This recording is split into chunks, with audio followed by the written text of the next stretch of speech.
Hi, friends. Welcome again to another episode of Beyond the Clouds, S to S transformation. And talking about transformation, transformation has to be inclusive. It has to bring in the most remotest places on earth so that we all can work together and bring about change. So I got to know Anita Manwani fairly recently, but then I realized that I actually worked for her many, many moons ago when she was running a few large groups at Hewlett Packard. Anita, tell us about yourself and tell us what made you the Anita I know today. Wow. Thank you so much, Shankar, for inviting me to this program. And most of all, thanks for reminding and exploring the connections that we share. It kind of goes to the world. In this world, we're all very connected. And if we give ourselves the time to explore it, we can find how much more connected we are than just at the level of being, different bodies and souls that are floating around in our transient journeys. I always describe my journey as being just very opportunistic, but more than opportunistic, very accidental and not really planned. Um, I'm not one of those people who says 1 year from now or 2 years from now, I want to be doing X. And perhaps that is not a good way to live my life. But I do have some larger goals, but they're not really focused on my career. Um, so I was very lucky. I grew up in a very stable, comfortable life in Mumbai, and I'm the product of refugees from Pakistan, and so grew up with this whole notion that money is transient, but education is not. And so I was very good in my studies. I focused on my studies a lot. And the environment that I grew up in was one where it was not a question of whether you got into IIT, it is with what rank you got into IIT. And that is a direct quote from my mother, who would often talk about all the kids in Badwar Park who were all doing very well. Everyone was motivated. We did not look to the finer things of life. We looked for the finer way of life. And and so I was fortunate to have had that stable background. I came to the US for my further studies, and that was accidental and inspiration from a friend that I met at the US Education Foundation of India in Bombay. And he told me, he said, "Hey, I'm going to the US. What are you here for?" I said, "I'm borrowing a book." And he said, "Well, why don't you apply?" Those were the days of the fiscal guides where we would look at the what were the various universities. And the guidance he gave me was look for the ones that don't have much of an application fee because there was a foreign exchange control. So I landed up applying, and my parents were very clear. They said, "Where is this coming from and why are you going?" You know My dad said, "Well, we have to get you married, and what's the purpose of pursuing a PhD? You can do it here, you can, and I said, "Well, I don't need money for my wedding." And he said, "That's not your choice." So he said, "Okay, prove to me that you can be independent, you can do everything on your own." So with that challenge, I got a scholarship from the university, which many students in our generation coming from India did get TAs and RAs. But I also got a scholarship for my airfare. So that kind of took away the reason to ask my parents to fund for anything. And of course, my father was standing guarantee on that because when I was getting into my final round of interviews for the airfare scholarship, there was a person on the panel that knew my dad, and he said, "Why are you taking this?" And so I shared with him why I wanted to do this all on my own. And he said, "Okay, we'll give it to you as a loan." And my father stood guarantee for the loan and paid it off. But long story short is I land up in the US, and on a spring break, an IIT friend of mine said, "Hey, why don't you come over to the Bay Area? There's lots going on."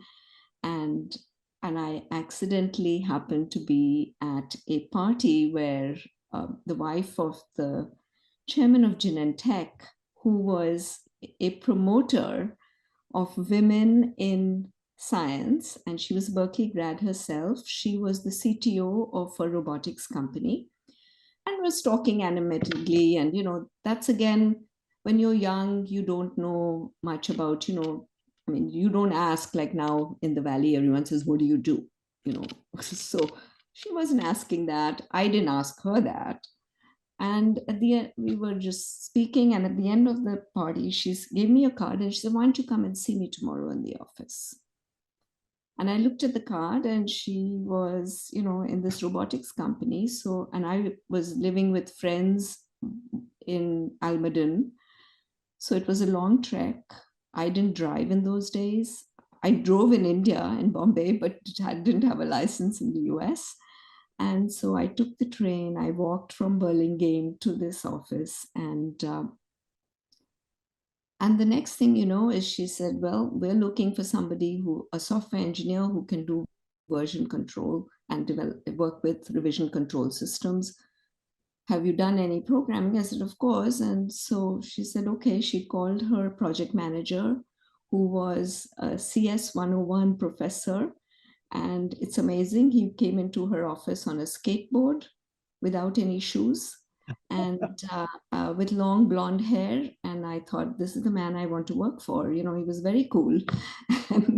and so I took the job, and he was an amazing mentor and gave me the first snippets and the value of mentorship in your journey.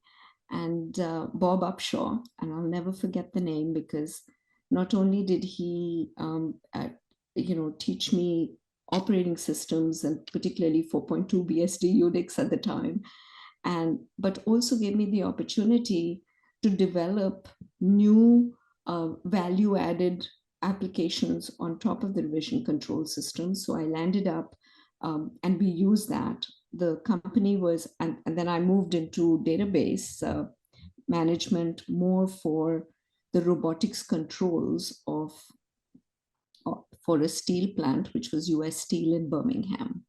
So, it was phenomenal.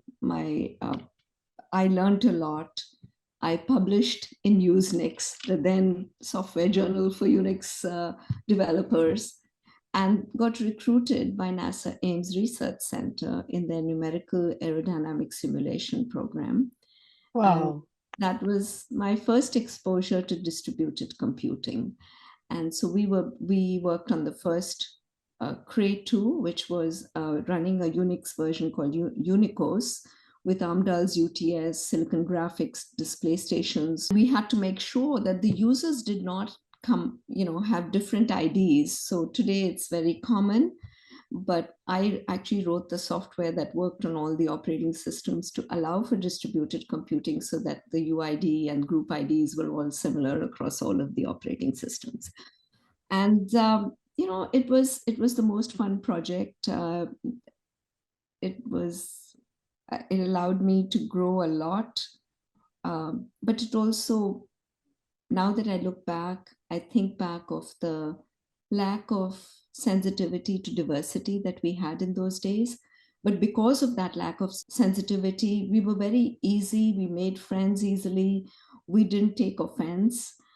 So to give you a little example, there was another person of South Asian descent, and his last name was Subramaniam. And our admin assistant used to call him Subterranean because she couldn't pronounce Subramanian. And we used to laugh, just like you are. Fast forward a couple of decades, 3 decades, we would never do that today. And how fortunate are we all in Silicon Valley to have such a diverse environment and to have been embraced by all of our non-South Asian colleagues, who now make the effort and don't mispronounce Subramaniam. And so, so I think that's the change that I have seen, but also seeing distributed computing going to then at Hewlett Packard. When I got recruited from there by Hewlett Packard, my friend said, why are you going to HP? They don't do Unix. But they were just starting their 32-bit HPUX group. And so I got to be in that group.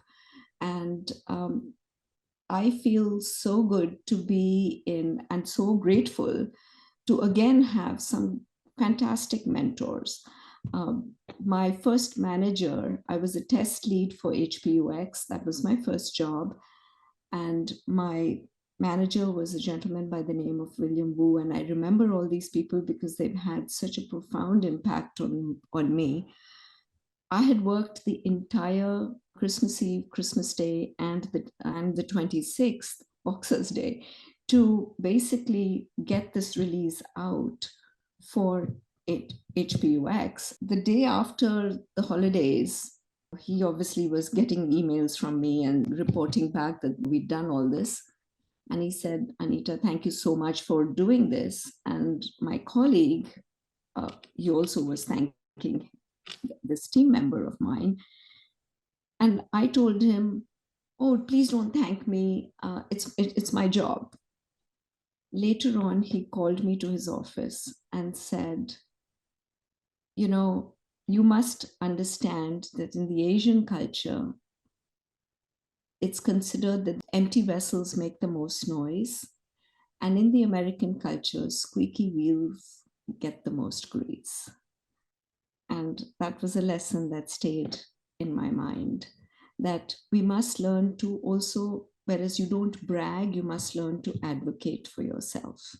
And don't wait for things to necessarily come to you. You have to also ask for stuff. So I, took that lesson to heart. And as my career progressed, I went on to manage teams within the HPUX lab. And at the end of one of our major releases, I was asked by our SVP, what would I like to do next? And I had heard that HP was going to be working on this Merced chip for the next release. And that was going to happen 3-4 years from that time. And I said, I would want to work on this. I want to lead the 64-bit program.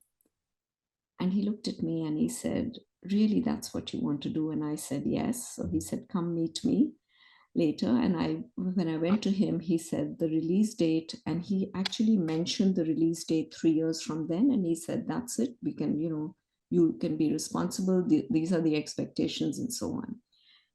That was amazing because 4 weeks or 5 weeks later, after the team was put together, no one was bought into the schedule. This was huge. I mean, it involved, deciding Little Indian, Big Indian with Nixdorf, with Bull, with Sun, with Amdahl, with IBM. What are we going to do with the 64-bit chip? How are we going to kind of develop our operating system so that everybody can coexist?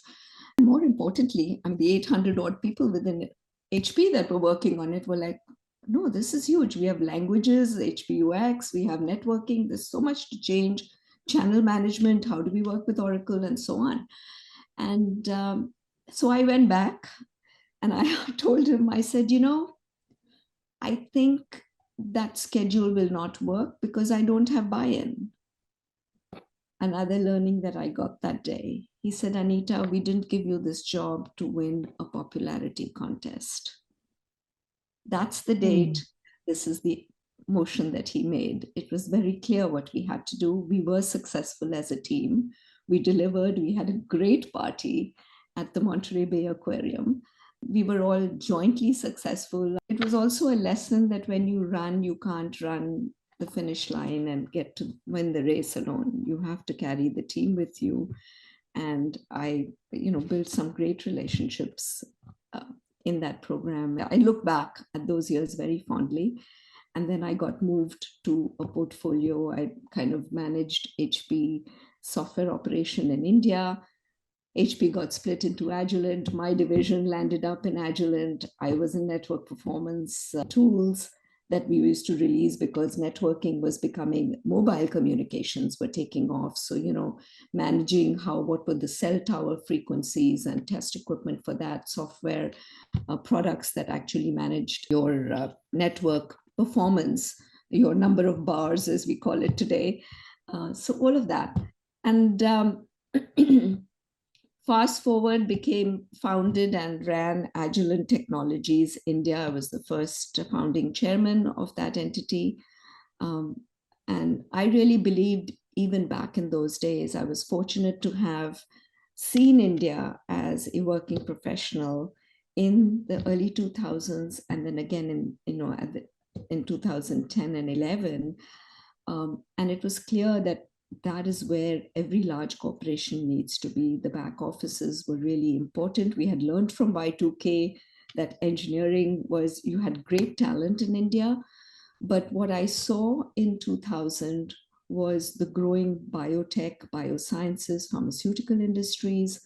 The infrastructure build wasn't at the level that we are seeing today, but was definitely on the rise.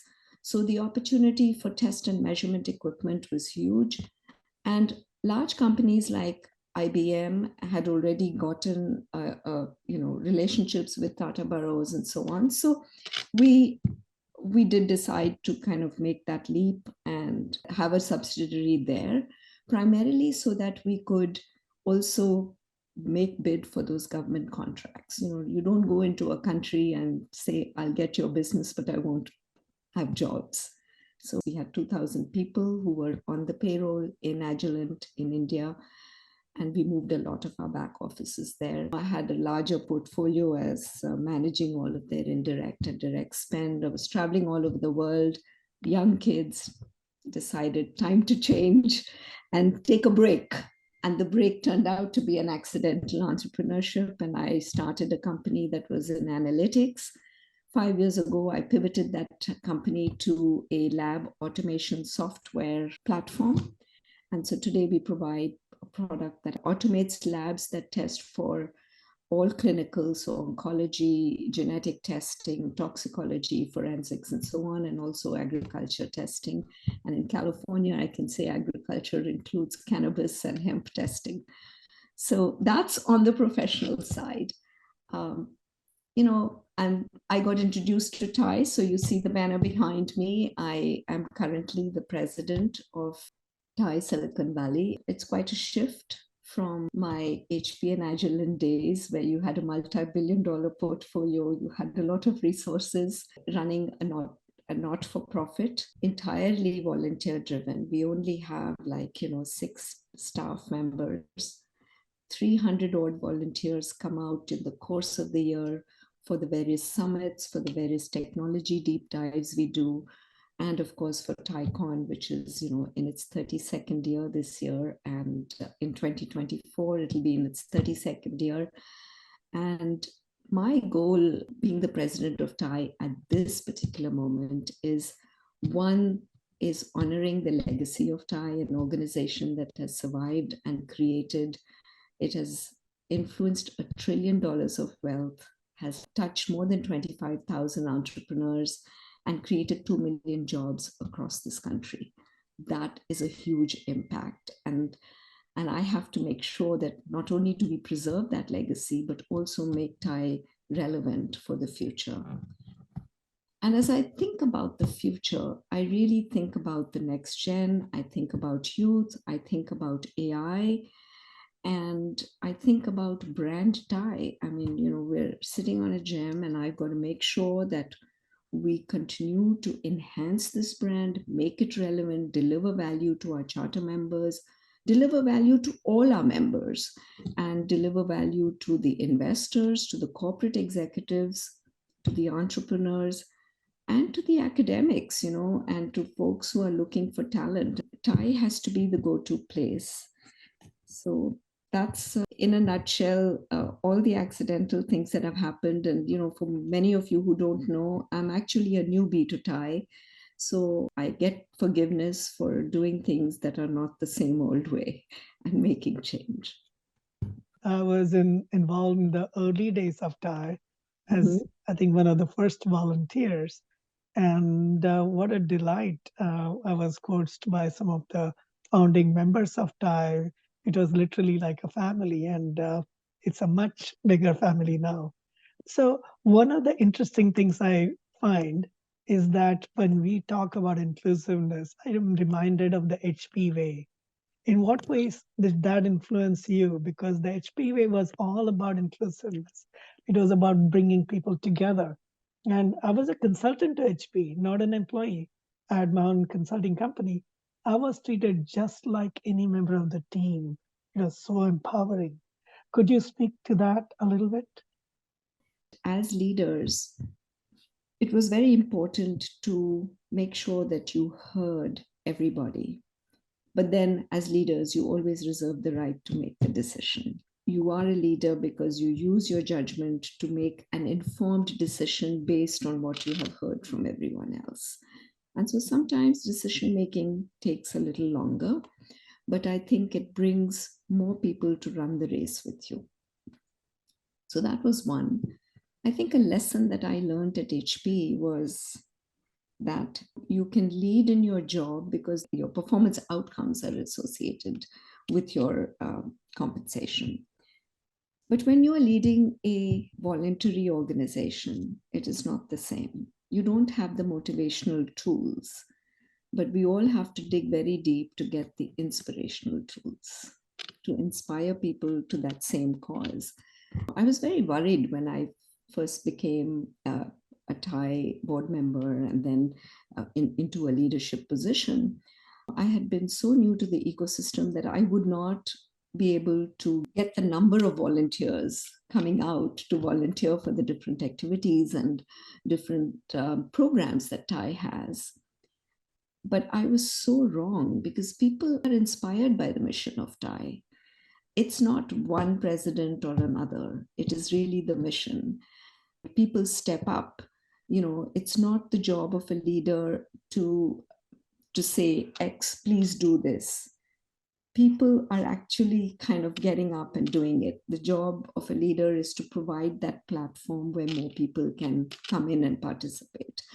And so towards that, last year, believe it or not, at TaiCon, it was only 4 weeks before TaiCon that we decided to add a Gen AI track this past May, because by January, Feb, the conversation was all around ChatGPT.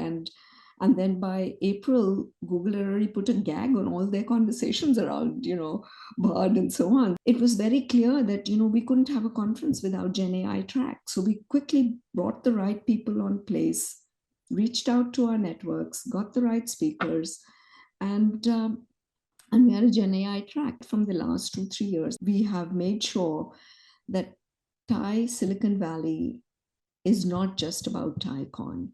It is about regular events that take place. There's a cadence. Every few months, there is something. And in fact, this year, we've increased that cadence, whether it's the Golden Globe to bring young entrepreneurs to young people in their 30s, less than 30s, whatever, to just talk about their journeys, their technologies.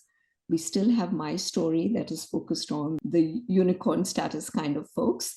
And then we've also got focus on this AI cadence where every few weeks, so 4 to 6 weeks, we have meetups. Every 6 to 8 weeks, we have a CEO executive roundtable around life sciences and healthcare to talk about how are they embracing AI, what is happening, what are the challenges that they are facing. And in the AI meetups, we see such a diverse group of people. It's not that you have to be a member of Thai to be there in the AI meetups. Anybody is welcome. First preference, because of space limitation, is always to the membership, and then we open it up to everyone. And that's how we will engage the younger generation. And we really have to be consciously inclusive of the next gen. And a lot of people, because I'm a woman, ask me about inclusivity of women, and I kind of am anticipating that you would ask that question. So I always give the example of Singapore, where you don't have to talk about diversity; it is there. And last year, almost 40% of our speakers were women, whether on the grand stage, whether on in our tracks. The previous year, the same 40 to 50%. We feel that actions have to speak louder than anything else. Nobody wants to be on a forum just to fill the gender equity gap.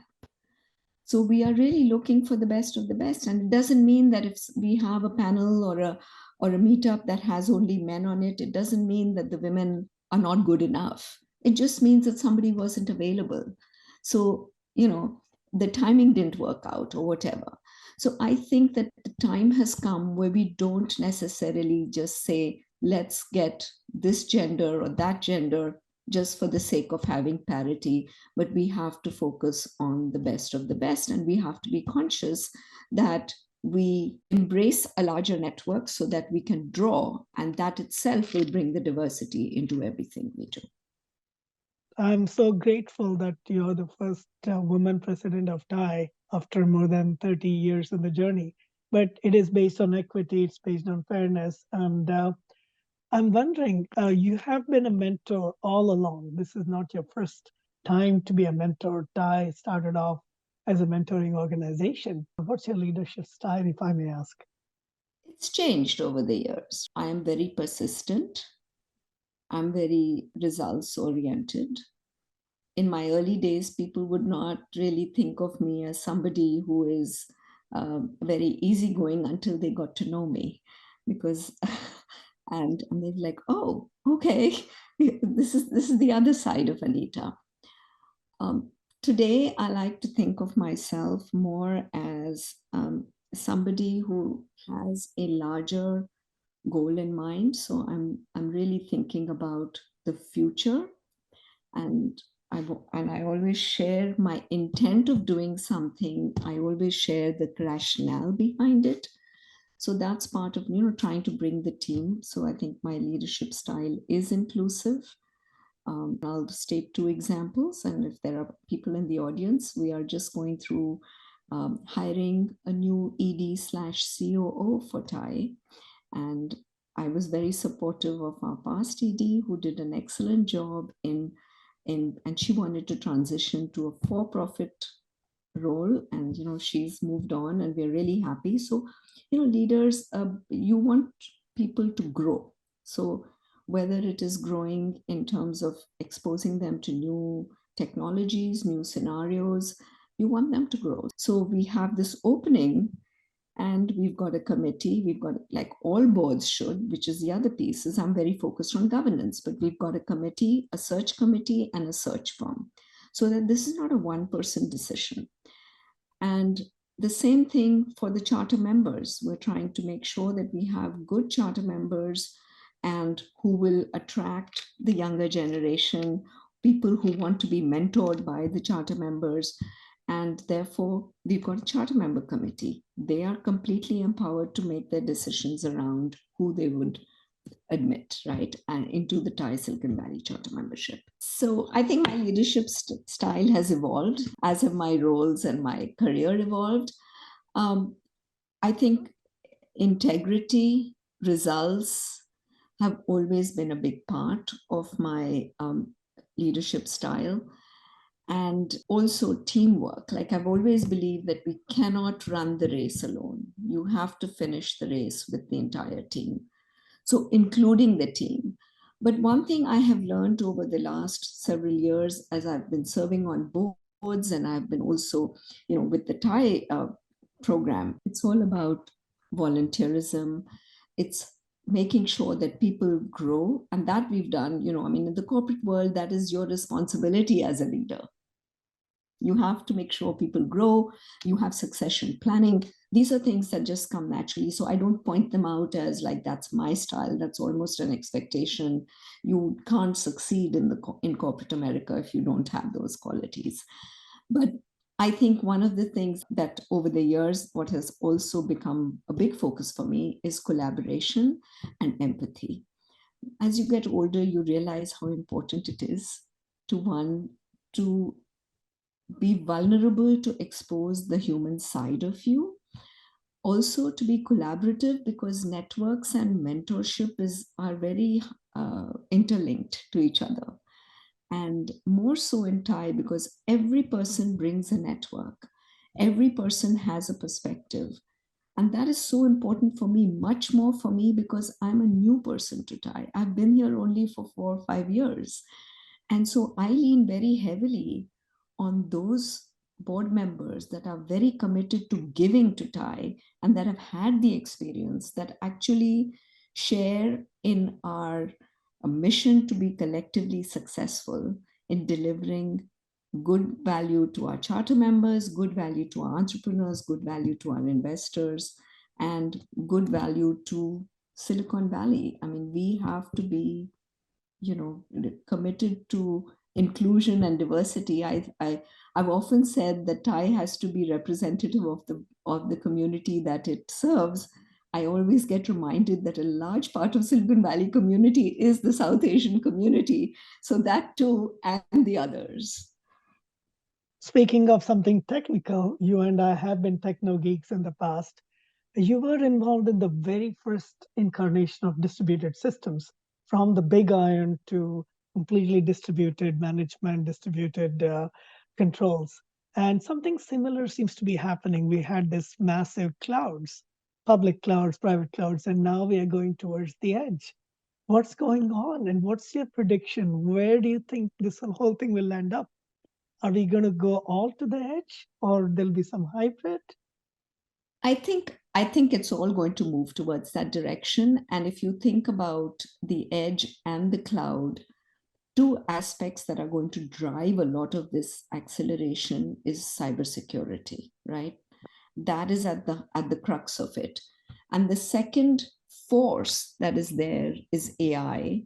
And there's a lot of conversation around AI. There's a lot of euphoria about AI. And of course, we in Thai don't want to leave our members, we want to give the same opportunity that they will see with other organizations. So we have this regular AI meetups.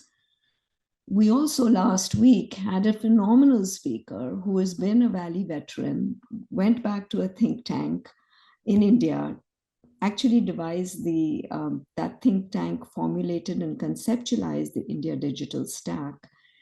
And he reminded us of a few things. He said, and Sharad Sharma reminded us that really it is the products where the money is generated. It is where the chips are formed, where the LLM is created, where the cloud technologies are built. Those are the ones that hold the IP, and therefore those are the ones where get the max or benefit, economic benefit from these changes.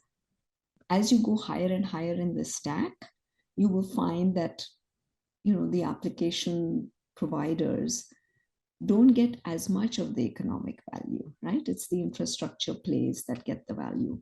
But that's not to say that there isn't money. These days, we used to talk about millions. Now everything is in the billions. So, and then there is a lot of money to be had in all of those three technologies.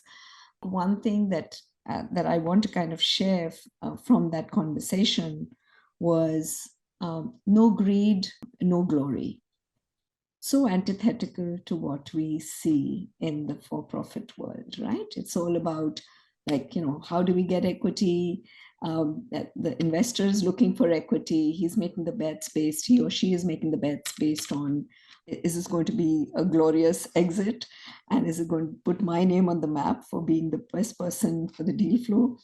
And the entrepreneur, he's looking for a good exit and a good outcome, and also looking for glory for having created something that is valuable in the market.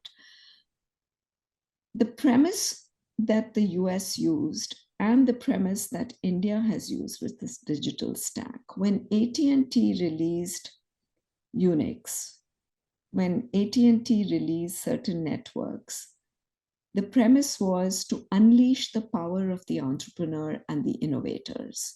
So not take equity, but allow for that innovation to happen on Unix. And then look what has happened to the world, right? Same way, the digital stack in India was released, but the government did not take any equity. When applications got built, Paytm and GPay and all these things happened. And what we were reminded of is that they didn't even take the glory. So forget not taking equity. They didn't take the glory. They did not stand up and say, this is us. The Paytm guy was the one who got all the glory of having created, today will be more than 50% of the transactions in the world of 1 trillion transactions will be out of India. What a way of giving back, right? And how the universe has come back. The universe always creates that balance.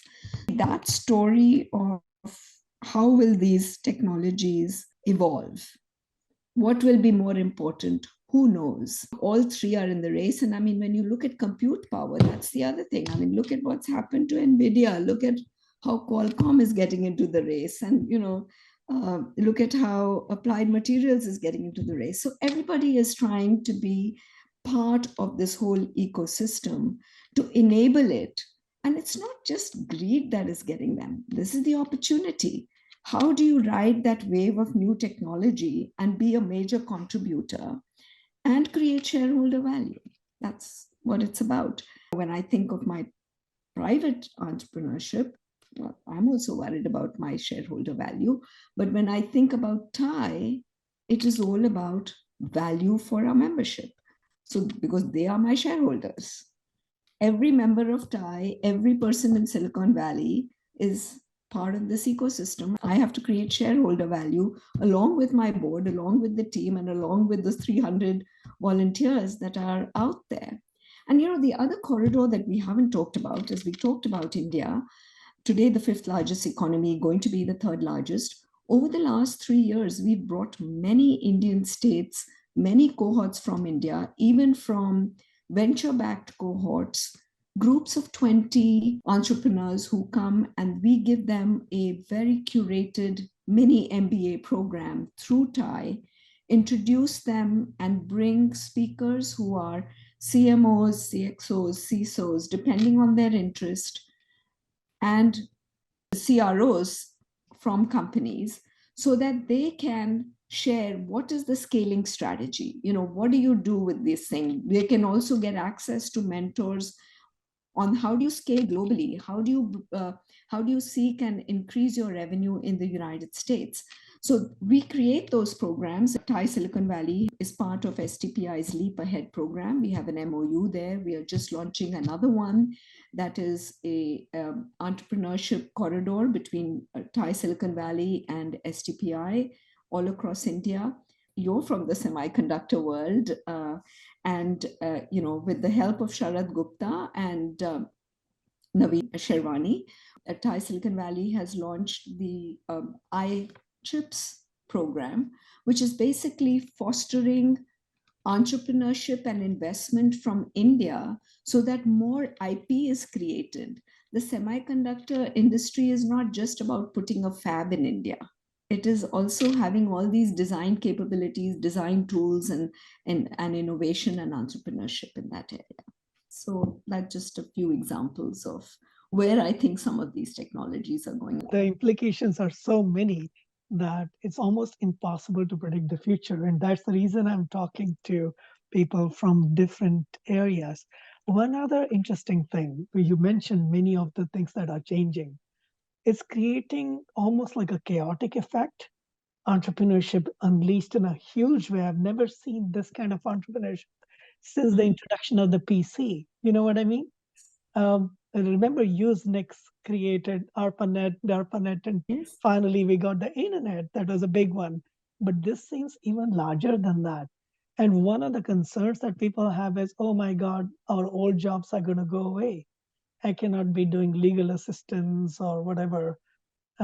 What's your take on that? How is the world going to be different, say 5, 10 years from now, in your opinion? One thing I can say is that jobs are going to change.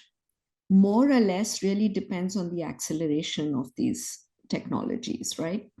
Because the shift will have to happen. And it's very clear that some of the jobs that will change are jobs that are repetitive, that can easily be where we can use AI, or in areas that are not mission critical, health critical, human life critical, right? Because those are the jobs where companies will be more ready to experiment and produce, and consumers will be more ready to adopt. So jobs will change. I'm not in a labor agency where I can predict the number of jobs that are going to change.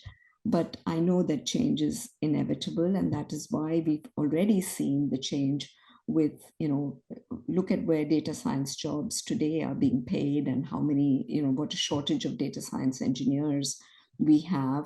And I think the same will rule for AI. Like everything else, we have to embrace that change. Think about our parents' generation. Did they ever think that they could do video calls with all of us sitting in the United States, many of our parents in Asia? um, that was a big change for them, right? Did we think that we could go on LinkedIn and instead of a yellow pages or a org chart of a company to find out what somebody was doing in that company? So we've all changed in this process. Searching capabilities and skills are what's going to differentiate people. I think of in a university.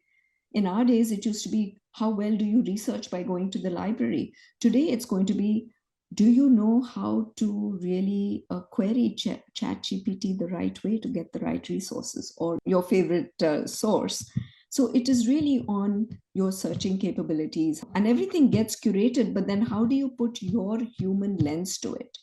I think that human lens addition is not going to disappear as soon as a lot of people are fearing.